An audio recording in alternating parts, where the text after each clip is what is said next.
my final thoughts for level 5. When you first logged in to Spanish with Paul, you were invited to watch a video, Top 7 Reasons Why People Fail at Spanish. And the very first reason in that video was all theory, no practice.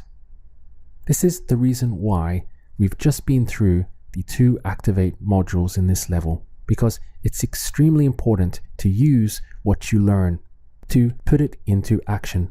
Because if you don't do that, you'll likely fail at Spanish. You just won't make it. Let's look at 2 students that think very differently about language learning. So student 1 sees the journey like this. So they're going to start at level 1 and they'll tick off all the lessons that they watch. Then they'll move to level 2 and tick off all the lessons that they watch. And they'll continue doing this all the way up to level 9, believing that by level 9 they'll have a mastery of Spanish. While student 2 sees the journey very differently. They see it like this. So which one do you think is more aligned to reality? Student 1 or student 2? The truth is that language learning is never a straight line. It's messy.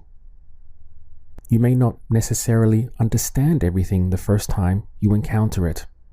In other words, you could try something and you try your best, but you reach a point where you just can't go any further with it. So you continue with something else in the course and then you come back to it again a month later.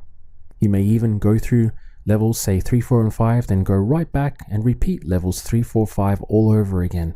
This is what I mean about language learning being messy. So at this point in the course, I'm going to put a stop sign in front of you and invite you to download a file. It's basically a summary of the Activate modules in this level. And I don't want you to continue any further with the course until you can comfortably translate the paragraphs on those pages.